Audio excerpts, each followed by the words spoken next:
Checkup Podcast que sempre traz os profissionais que são referência na sua área para que você tenha referência em boas informações e assim ter mais qualidade de vida, de saúde, de bem-estar. Hoje a gente recebe aqui o fisioterapeuta com especialização em fisioterapia esportiva e traumatologia, além de fisioterapia respiratória, e ele também é gestor da Academia Vida Ativa. Matheus Correia, obrigado pela sua disponibilidade. Eu que agradeço, Michele, por participar do seu programa, né? Poder conversar, explicar algumas situações relacionadas, né? À academia, às situações de bem-estar, qualidade de vida e prevenção de lesões também. Por falar em informações, para você que estiver acompanhando já o Checkup Podcast, notou que tem um QR Code, né, aqui na tela. Pois bem, você vai abrir o seu Google, aí lá tem um íconezinho de câmera. Clica nele, aponta para esse QR Code que você vai ser depois direcionado para o novo site da Marina Joias. Use marinajoias.com.br para que você tenha também cuidado na hora de escolher o presente para aquela pessoa tão especial. E vamos tocar num assunto também especial, Matheus, de cara, por favor.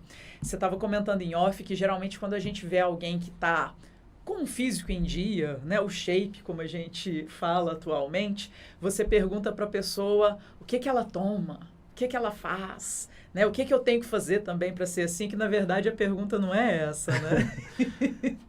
Normalmente na academia, né, a gente tem os alunos de alto rendimento, os alunos que têm uma regularidade grande, né, e vários anos de treinamento, associados à disciplina de alimentação adequada, qualidade de sono, né? Ou seja, as variáveis de um treinamento adequado, né, para o alto rendimento e, consequentemente, a gente se espelha naqueles alunos, né, buscando um físico mais dentro da moda atual, né, que a gente fala um corpo mais definido, esteticamente mais magro, mais forte, que é o que as pessoas buscam geralmente. Isso é associado à disciplina, uma alimentação balanceada e o estilo de vida que aquela pessoa adota, né?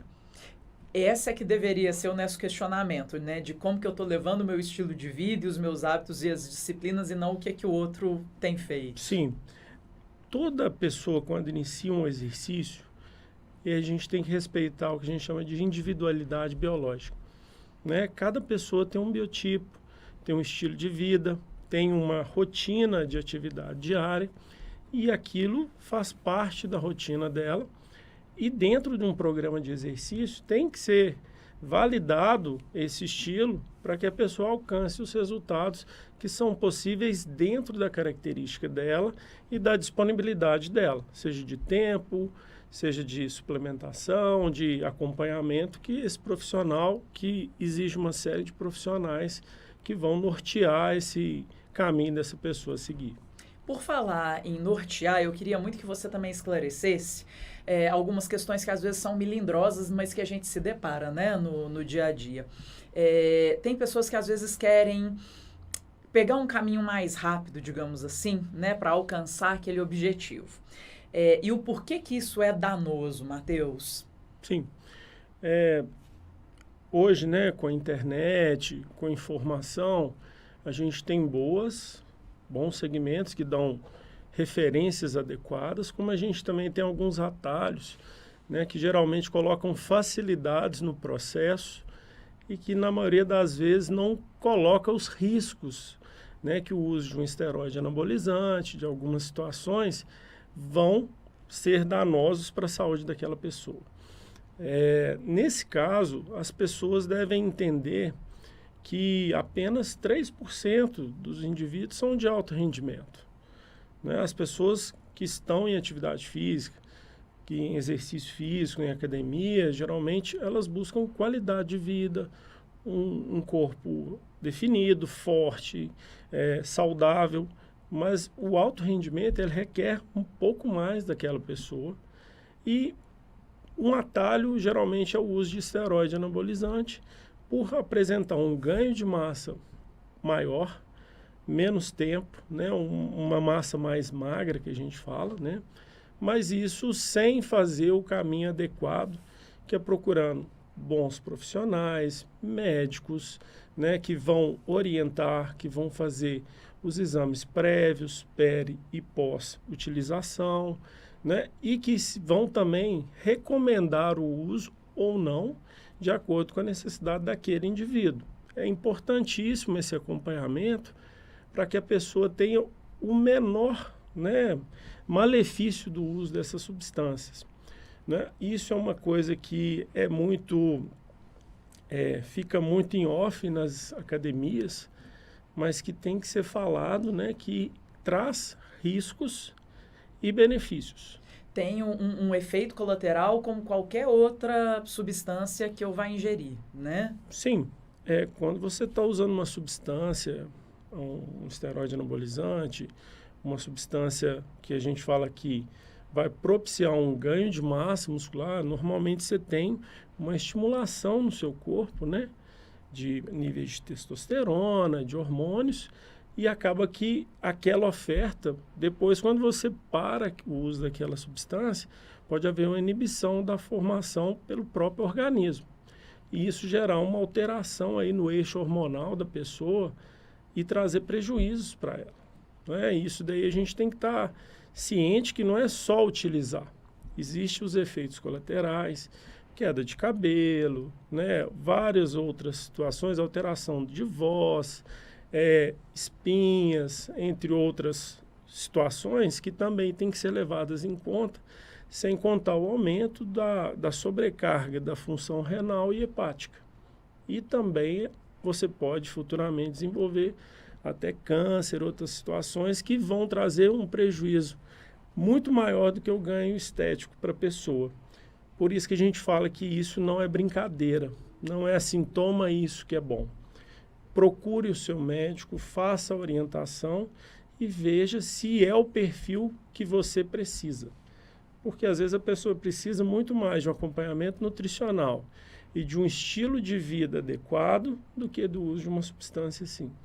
E por falar em estilo de vida, muitas das vezes as pessoas perguntam: mas eu preciso mesmo fazer a avaliação antes de começar a treinar ou a fazer um exercício físico? Eu queria muito que você falasse a respeito disso, Matheus. Isso é outra situação que nas academias, né, é muito pouco valorizado pelas pessoas, o exame pré-atividade. Quando você vai fazer uma cirurgia, um procedimento médico, a primeira coisa que te pedem é um risco cirúrgico. Você vai fazer exames laboratoriais, você vai passar por um médico anestesista, né? Isso tudo para quê? Para te cercar das informações prévias, para que você tenha um direcionamento daquele procedimento que você vai realizar. Quando você vai fazer uma atividade física, a primeira coisa que a gente precisa saber, como que está a sua saúde? Peso, lesões prévias, seu nível de condicionamento, o percentual de gordura, se tem alguma restrição à atividade ou não. E isso vai balizar o início da sua atividade e a montagem do treino pelo profissional de educação física. E o maior ainda efeito que eu vejo da avaliação, além de você fazer a avaliação prévia e conseguir pegar esses dados, você otimiza o treinamento direcionado para aquela pessoa. E aí, após 3, 4, 6 meses, você consegue refazer essa avaliação e dar um feedback de como que foi o percurso daquele cliente na academia durante aquele período. Então, isso serve para a gente também ver daqui 6 meses como que está o resultado dos seus treinos. E até, de repente, estou pensando numa situação aqui, vamos brincar um pouquinho, né, Matheus? Às vezes, o aluno, a aluna chega na academia, eu quero o bumbum na nuca, né, como se diz. É um termo muito comum, mas, na verdade, às vezes a pessoa está precisando fazer um reforço de um outro grupo da musculatura, né, que na avaliação você consegue perceber, tem isso também? Sim. O que ocorre é que, até para prevenção de lesões, a gente tem que ter uma harmonia muscular. E acontece da gente priorizar determinados grupos musculares.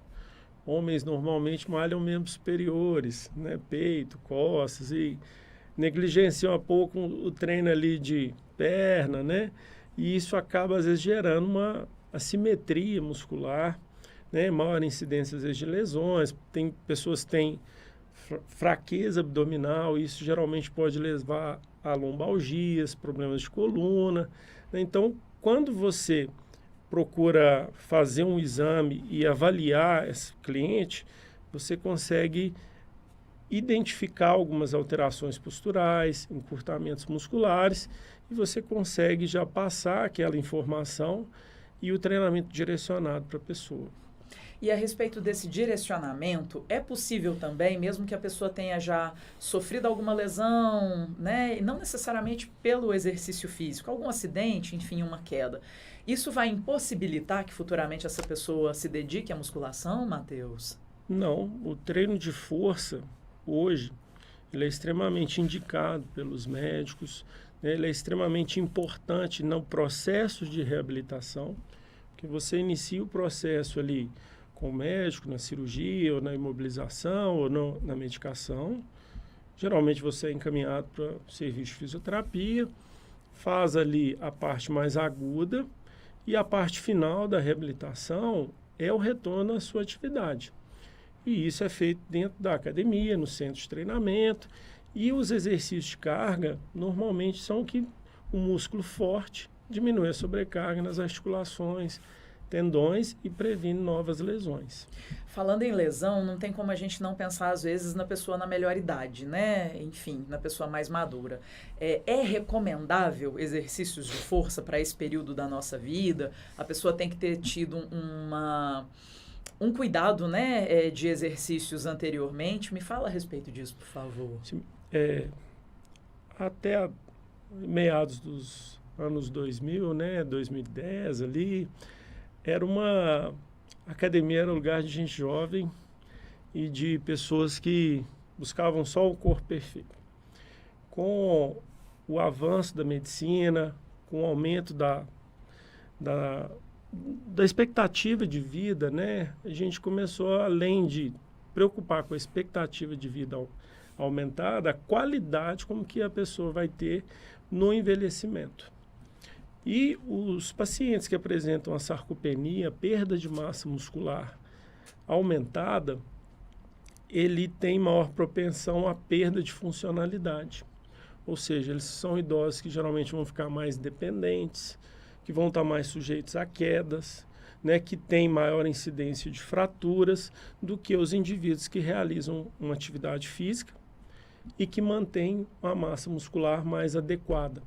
O envelhecimento, uma das fases dele é a perda de massa muscular, que aumenta com o envelhecimento, à medida que você passa dos 60 para os 70, 80 anos.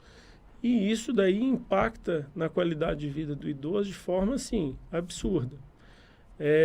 Os indivíduos ativos têm muito menos propensão a lesões, quedas e fraturas, né, que são as principais causas de óbito em idosos, fratura de colo de fêmur, entre outras situações assim.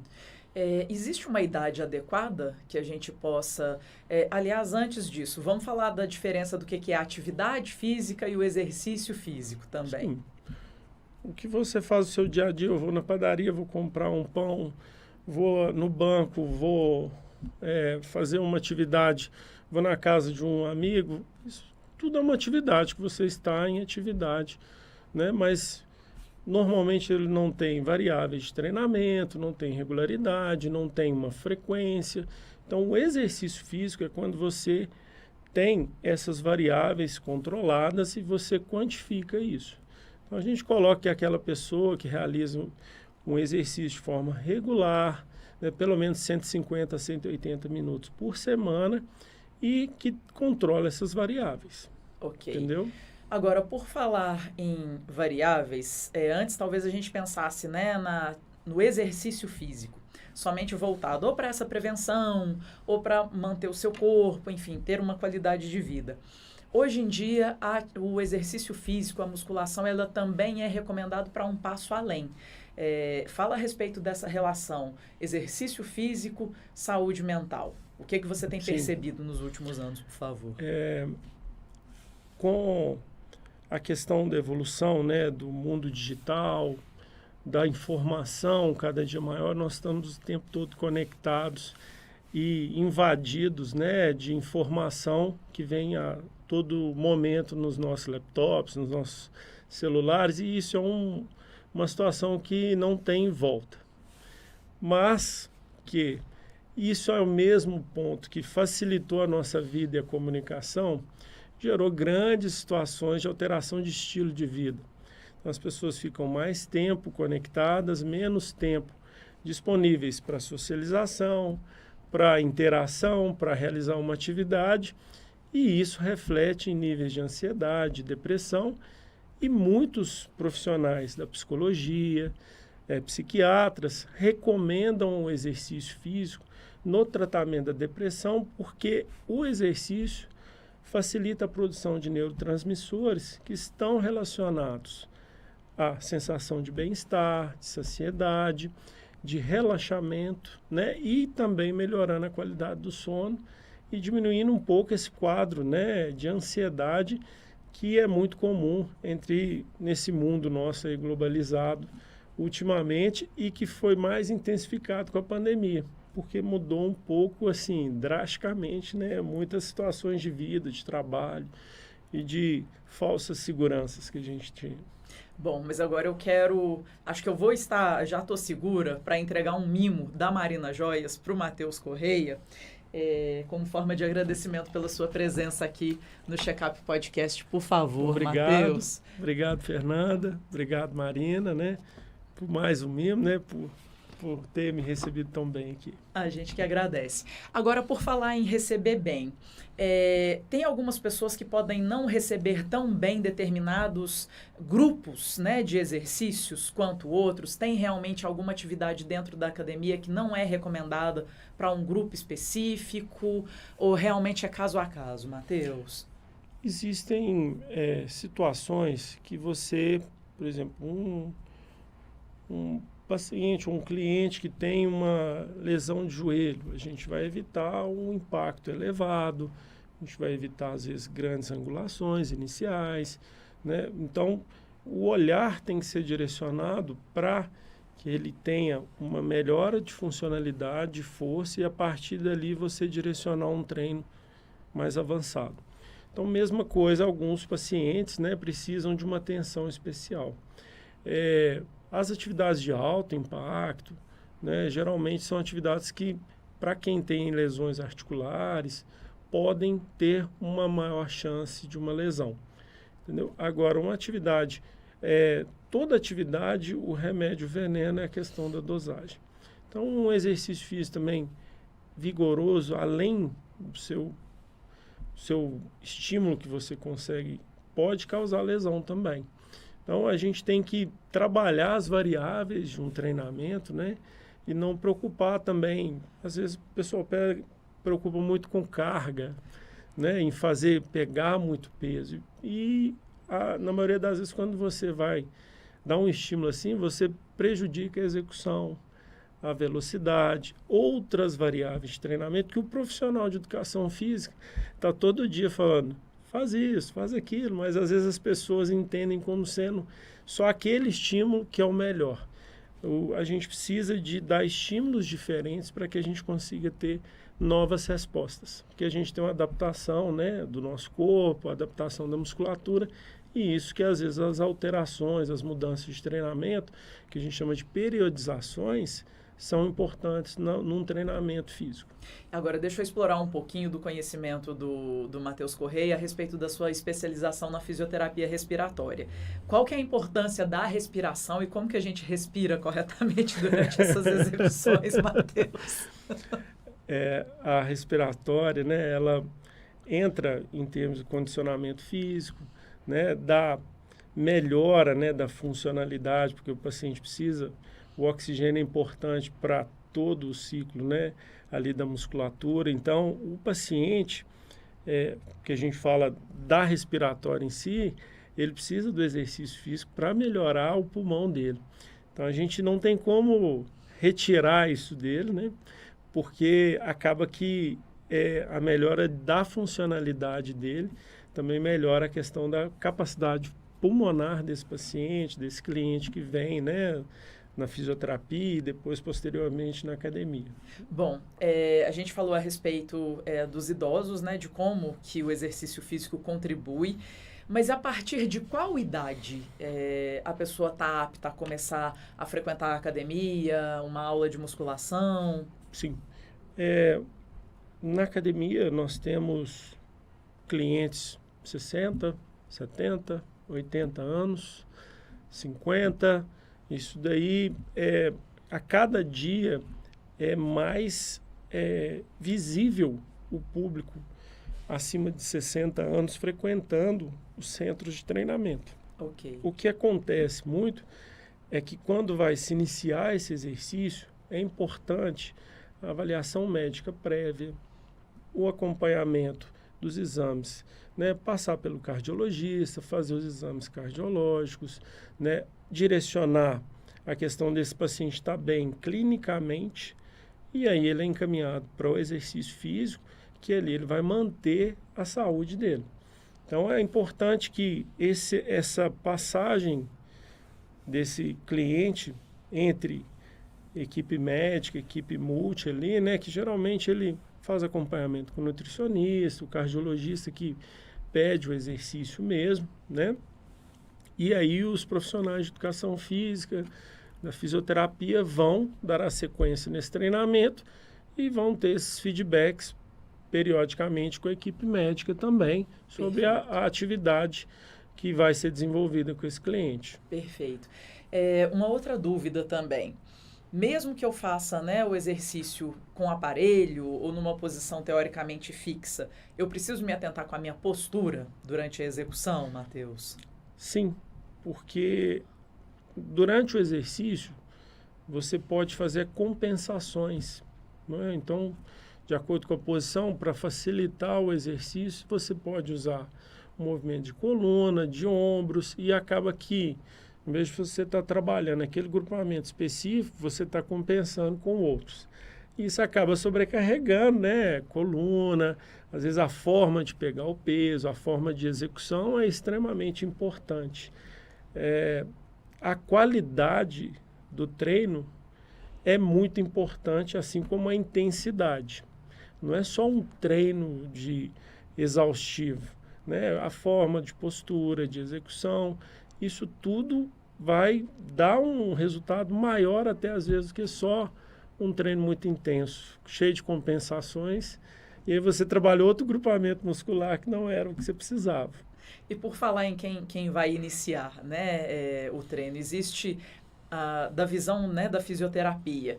Já inicia indo 4 vezes na semana, 2 vezes, o corpo vai sentir mais, vai sentir menos? Qual a sua orientação, por favor? Em primeiro lugar, né, a pessoa que está dando start, né, que vai começar uma atividade, vai entrar numa academia ou no beach tênis ou numa atividade, ele tem que, geralmente ele vai começar com a intensidade a 1000. E aí, às vezes, o que vai acontecer? Ele está indo com muita sede ao pote e vai ter um pouquinho de dor muscular, às vezes vai sentir um cansaço e aí ele acaba parando aquela atividade. O ideal é que ele comece de forma regular, pelo menos 3 vezes por semana, e aí ele vai, à medida que ele vai sentindo bem, ele vai aumentando aquela atividade, e aí ele consegue manter aquela regularidade e consegue sentir os benefícios que aquela atividade vai propiciar para ele no seu físico, no seu bem-estar. Porque às vezes a pessoa entra, sai. Isso é muito comum, né? Nos meses de janeiro, na academia, nos meses de agosto. As pessoas chegam e começam o exercício. Aí, da outubro, parou. Porque não conseguem sentir esse benefício da atividade física, porque entram e saem muito rápido. A cada dia isso vem reduzindo. No inverno, geralmente, as pessoas paravam com a atividade. Hoje, as pessoas estão mais conscientes da regularidade da atividade. E isso está dando maiores resultados. Até que a gente vê que as pessoas estão buscando mais atividade física, estão mais regulares, né? O estilo de vida. Eu posso fazer 2 exercícios físicos num mesmo dia? Por exemplo, fiz uma corrida, depois eu vou para a academia, ou isso não é recomendável? Normalmente, quando a pessoa faz 2 vezes uma atividade, normalmente ela não faz da mesma finalidade, vamos colocar assim, ou do mesmo grupamento muscular. Então, por exemplo, você quer fazer um cardio, vou correr, não é? Vou correr aí 50 minutos, vou fazer meu treino de cardio. Fez de manhã. E você à noite vai treinar, você vai treinar um treino de força, de membro superior, peito, costas, porque aquela musculatura você não trabalhou. Porém, tem que ter um certo cuidado para não haver um overtreino, um excesso de atividade, aquilo ali, ao invés de propiciar melhora muscular, você ter degradação muscular. Então, é importante que o indivíduo que vai realizar muitas atividades, que ele tenha um planejamento alimentar, nutricional, né, que ele faça uma planilha do exercício com o profissional de educação física que vai atendê-lo, para que ele direcione a atividade, né, de que vai de acordo com o objetivo dele, entendeu? Não necessariamente você tenha que fazer duas, não é contraindicado, mas também, às vezes, você não necessita de ser tão intensificado. Por falar na intensidade, eu queria voltar um pouquinho também na questão que a gente falou a respeito das cargas, né? Que a gente chega na academia e às vezes a pessoa fica comparando, aquele ali pôs X peso, eu só consigo isso, eu vou fazer também, e ali a pessoa se exaure. E no outro dia ela não dá conta de fazer mais nada. Sim. Em academia, né? Geralmente as pessoas, eu vou treinar com você. Tudo bem. Mas você é a Michele, eu sou o Matheus, então eu tenho que ter o meu nível de condicionamento, de tempo de treinamento, de processo, né, de treinamento que eu estou num treinamento mais de aumento de carga, com menos repetição, com uma intensidade mais alta e um tempo menor de execução, e às vezes você está num treino mais metabólico, que você quer mais queima de gordura. Então, se a gente for comunicar no mesmo treino, eu vou te prejudicar e você vai me prejudicar. A gente pode ter podemos treinar juntos, mas cada um respeitando a sua ficha, o seu direcionamento dentro do seu objetivo. Entendeu? O ideal é isso. Então, se você pega duas pessoas que estão no mesmo perfil e de condicionamento, de tempo de treinamento, né? Então, dá para você fazer isso, sim. Mas a carga, ela é uma das variáveis de um treino. E a gente normalmente valoriza demais a carga. E não é tudo isso, né? O exercício o aumento de tensão, ela é fundamental para a resposta muscular. Mas ela tem que ser associada às outras variáveis. Perfeito. Bom, uma outra questão também que me ocorreu é o seguinte, às vezes a gente pode pensar também na musculação apenas para hipertrofia, né, o ganho, mas quando a gente inicia uma atividade na academia, um exercício, eu tenho outros benefícios, né, que não só aquele objetivo final seja para hipertrofia ou, enfim, para, né, emagrecimento. Sim, o ganho, né, a regularidade da atividade, ela vai promover melhora de condicionamento cardiovascular. Provavelmente você vai ter redução de índice glicêmico, né, de colesterol, de triglicérides. Vai ter também alterações também de redução de gordura corporal. E isso tudo vai desencadear numa melhora da saúde. E as pessoas estão buscando o aumento da massa muscular e estão esquecendo de que os benefícios agregados são até maiores do que o aumento da massa muscular. Não tem como dissociar uma situação da outra. O aumento da massa muscular vai propiciar redução de percentual de gordura, de diminuição de índices glicêmicos e de controle, né, de peso, entre outras situações para o praticante da atividade física. Bom, a gente literalmente teve uma verdadeira aula, né, hoje aqui no Checkup Podcast com o Matheus Correia. Alguma última dica, uma outra recomendação? E off, a gente estava conversando que se não cuida do exercício físico, cuida depois da doença, né, Matheus? O que eu quero deixar, né, para todas as pessoas hoje aqui é que a questão do cuidado da saúde, ela é tão importante quanto o cuidado da estética. Porque a gente tem que pensar no nosso físico, que a gente vai envelhecer, as nossas articulações, nosso peso, a sobrecarga cardiovascular. Então, a prevenção ela é mais barata, mais segura e muito mais satisfatória para as pessoas do que remediar em termos de doença, medicações. O envelhecimento ele vai trazer algumas sequelas que são inevitáveis, mas existem fatores que são modificáveis. E a atividade física, o exercício físico, seja com regularidade, eu não vou para uma academia, você tem academia ao ar livre, você tem exercício, hoje você tem o Parque da Ilha, o poliesportivo que está retornando. O exercício, né, de forma geral, e os bons profissionais que a gente tem disponíveis hoje na cidade de educação física, profissionais capacitados, que podem fazer uma atividade com segurança e promovendo todos esses benefícios. E a vantagem é que a estética vem junto.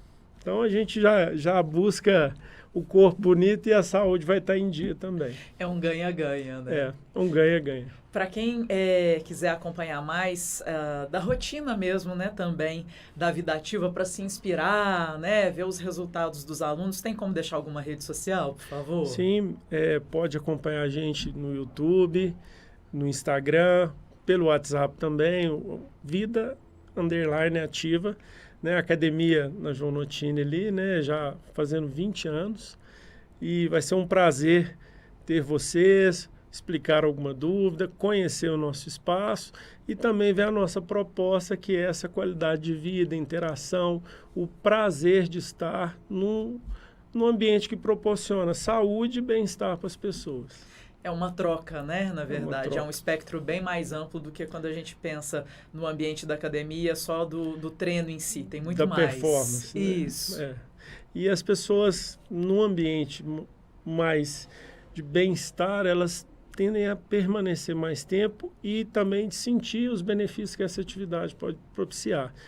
Procurem uma academia, procurem um centro de saúde, seja um crossfit, um beach tênis, o tênis. A gente tem tantas opções de lazer e de treinamento que a gente não pode ficar parado, né, sem fazer um exercício. Vou aproveitar também e não deixe de conferir o novo site da Marina Joias, tá? Porque se você fica aí parado esperando, passa o calendário, chega o Natal e você não presenteia aquela pessoa tão especial. Direciona a câmera do seu celular para o QR Code que está aqui na tela do Checkup Podcast, que você já vai direto para o usemarinajoias.com.br, é o e-commerce, ou seja, a loja online onde você vai poder conhecer toda a gama de produtos e também solicitar o atendimento de um consultor.